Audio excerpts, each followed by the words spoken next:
আসসালামু আলাইকুম। আশা করি আপনারা যে যেখানে আছেন ভালো আছেন, সুস্থ আছেন। আজকে যে বিষয়টি সেটি হলো, আপনারা যদি রিলস ভিডিও আপলোড করেন এবং যদি আপনি লাইভ করতে চান অথবা বিভিন্ন ধরনের পোস্ট করতে চান, সেক্ষেত্রে আপনি যদি ক্রিয়েটর স্টুডিও ছাড়াই কিন্তু আমি এখানে দেখাবো যে আপনি কীভাবে একটি রিলস ভিডিও আপলোড করবেন। কারণ আমরা যখন রিলস অথবা শর্ট ভিডিও আপলোড করি সেক্ষেত্রে কিন্তু আমরা ক্রিয়েটর স্টুডিও থেকে আমরা পারি না, কারণ এটা যেহেতু পেজ নয়, পেজ থেকে বা পেজ কিন্তু লগ ইন করা যায়। সেক্ষেত্রে আপনি ক্রিয়েটর স্টুডিও থেকে কিন্তু রিলস ভিডিও আপলোড করতে পারেন, পোস্ট অথবা লাইভ করতে পারেন, ঠিক আছে। তো আমি দেখাবো যে আপনি ফেসবুক অ্যাপস দিয়েই কিন্তু আপনি এখান থেকে রিলস ভিডিও আপলোড করতে পারবেন খুবই সহজেই। তাহলে চলুন বেশি কথা না বলে মূল টপিকসে চলে যাচ্ছি। যাওয়ার আগে যে বিষয়টি সেটি হলো, আপনি যদি আমার চ্যানেল থেকে দেখে থাকেন অবশ্যই চ্যানেলটি সাবস্ক্রাইব করে দেখে পাশে থাকা বেল আইকনটি প্রেস করে দিন পরবর্তী ভিডিও পাওয়ার জন্য। তার বেশি কথা না বলে চলুন শুরু করা যাক। প্রথমে যে কাজটি করবে সেটি হলো, আপনি চলে যাবেন অ্যাপসে, অর্থাৎ আমার যে অফিসিয়াল অ্যাপস আছে সেটিতে চলে যাবেন। আপনি ফেসবুক লাইটে না গিয়ে আপনি সরাসরি ফেসবুক অ্যাপে চলে যাবেন। চলে যাওয়ার পরে আপনি অবশ্যই এরকম একটি ইন্টারফেস পাবেন। পাওয়ার পরে আপনি খুবই সহজে কাজটি করতে পারবেন, ঠিক আছে। আপনি যদি না, যারা একদম নতুন বা বোঝেন না, তাদের জন্য এই ভিডিওটি খুবই একটি হেল্পফুল হতে চলেছে, ঠিক আছে। আপনি উপরে যে প্লাস আইকন আছে, ঠিক আছে, আপনি প্লাস আইকনের উপরে ক্লিক করবেন। ক্লিক করার পরে এখান দেখতে পাবেন প্রথমত পোস্ট, তারপরে স্টোরি, রিল এবং লাইভ, ঠিক আছে। আপনি যদি কোনো পোস্ট করেন সেক্ষেত্রে পোস্টের উপর ক্লিক করবেন।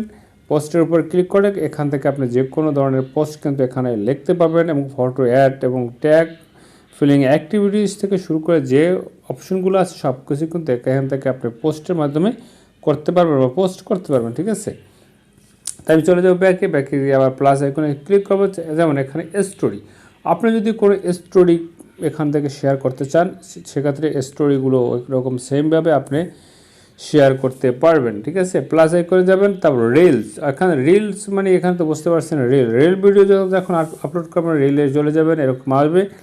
আসার পরে এখান থেকে আপনি যে কোনো একটা ভিডিও সিলেক্ট করবেন। যেমন আমি যদি এই ভিডিওটা সিলেক্ট করি সেক্ষেত্রে তাহলে আমাকে এই ভিডিওটা আমি সিলেক্ট করলাম। সিলেক্ট করার পরে আপনি এখান থেকে অডিও, টেক্সট, ইফেক্টস, স্টিকার্স এবং সেভ অপশন আছে এখানে, ঠিক আছে। আপনি যদি অডিও কোনো অ্যাড করতে চান, কোনো অডিও বা মিউজিক বা কোনো ধরনের অডিও যদি আপনি অ্যাড করতে চান, এখানে অ্যাডে ক্লিক করবেন। অ্যাডে ক্লিক করার পরে যেমন add music, add voice over, এখান থেকে আপনি চাইলেই কিন্তু ভয়েস দিতে পারবেন, অথবা অ্যাড মিউজিক এখান থেকে চাইলে আপনি অ্যাড মিউজিক করতে পারবেন, ঠিক আছে।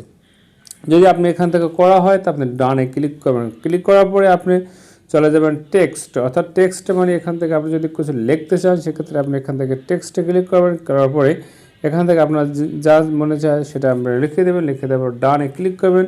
করার পরে আপনি এখান থেকে এটি কিন্তু নাড়িয়ে চেড়িয়ে বা আপনার ইচ্ছা মতো আপনি একটা জায়গায় বসিয়ে দিতে পারবেন। তারপর ইফেক্টসে ক্লিক করবেন। ক্লিক করার পর এখানে বিভিন্ন ধরনের ইফেক্ট আছে, ঠিক আছে। আপনি এখানে ইফেক্ট পেয়ে যাবেন। যেমন আমি এখান থেকে যদি ইফেক্টে ক্লিক করি, দেখেন এখানে বিভিন্ন ধরনের ইফেক্ট আছে। যেমন আপনি যদি এটি ইফেক্টটা চান সেক্ষেত্রে আপনি এই ইফেক্টটাও ইউজ করতে পারেন, অথবা আপনি যদি এই ইফেক্ট চান এখান থেকে বিভিন্ন ধরনের ইফেক্টস আছে। এই ইফেক্টসগুলো আপনি যদি চাইলে এই ইফেক্টসগুলো ইউজ করবেন বা ব্যবহার করবেন, ঠিক আছে। তারপরে দেখেন স্টিকারে, এখানে স্টিকার আছে। এখান থেকে যদি আপনি চান যে কোনো একটি ভালো স্টিকার, অথবা এখান থেকে সার্চ করে, অথবা জিআইএফে আছে সেখান থেকে আপনি যে কোনো ধরনের স্টিকার কিন্তু আপনি ব্যবহার করতে পারবেন। যেমন আপনি যদি এই স্টিকারটা ব্যবহার করেন, যেমন এটি যদি স্টিকার ব্যবহার করেন সেক্ষেত্রে আপনি ইচ্ছে মতো আপনি বসিয়ে দেবেন। বসিয়ে দেওয়ার পরে যদি আপনার এখানে কাজগুলো যদি আপনার সম্পূর্ণ হয়ে থাকে তারপরে চলে যাবেন নেক্সট ক্লিক করবেন। এখানে নেক্সট ক্লিক করার পরে আপনি কিন্তু মূলত কাজ শেষের দিকে, কারণ এখান থেকে আপনার ডিসক্রিপশন ইউআরএল, এখানে আপনার অবশ্যই কিছু ডিসক্রিপশন লিখতে হবে, অথবা টাইটেল জাতীয় কিছু আছে সেখান থেকে আপনি অবশ্যই টাইটেলগুলো লিখে দেবেন, অথবা এখান থেকে হ্যাশট্যাগ আছে, হ্যাশট্যাগ ইউজ করে আপনি যে টাইটেল দিতে চান সেই টাইটেল যদি সার্চ করতে পারেন এখান থেকেও কিন্তু আপনি করতে পারবেন। এটি যখন আপনার ডিসক্রিপশন বক্সটা যখন আপনার হয়ে যাবে তা আপনার শেয়ারে নাও, অর্থাৎ শেয়ার নাওতে ক্লিক করলে কিন্তু আপনার মূল কাজ শেষ, এরপর কিন্তু শেয়ার হতে থাকবে, ঠিক আছে। আর একটা অপশন হলো সেটা পাবলিক। আপনি যদি পাবলিক করে রাখেন অবশ্যই পাবলিক করতে পারবেন।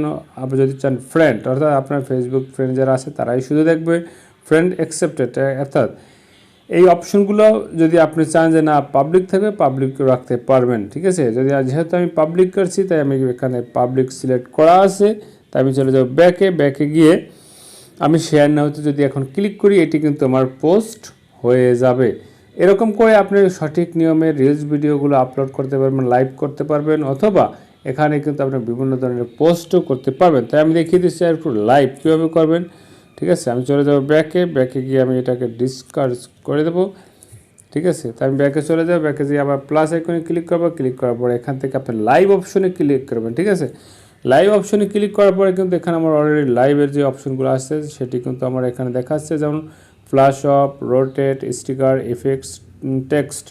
আপনি যদি লাইভ কি বিষয় যদি চান এটি কিন্তু আপনি এখান থেকে ইফেক্টসে বা টেক্সটের মাধ্যমে লিখতে পারবেন। তারপর গো লাইভ, আপনি যদি এখান থেকে লাইভ করেন সেক্ষেত্রে আপনি লাইভ গো লাইভে ক্লিক করবেন, ক্লিক করার পরে কিন্তু আমরা সরাসরি আপনার লাইভে চলে যাবেন, ঠিক আছে। যাই হোক, এরকম ইন্টারেস্টিং ভিডিও পাওয়ার জন্য অবশ্যই ভিডিওটা কেমন লাগলো, ভিডিও ভালো লাগলো অবশ্যই ভিডিওতে একটি লাইক করে দিন। পরবর্তী ভিডিও পাওয়ার জন্য এখনও চ্যানেলটি সাবস্ক্রাইব না করলে সাবস্ক্রাইব করার রিকোয়েস্ট থাকলো। তাই দেখা হচ্ছে অন্য কোনো ভিডিও নিয়ে, ততক্ষণ আপনারা ভালো থাকুন, সুস্থ থাকুন, এই প্রত্যাশা এখানে শেষ করছি। আল্লাহ হাফেজ।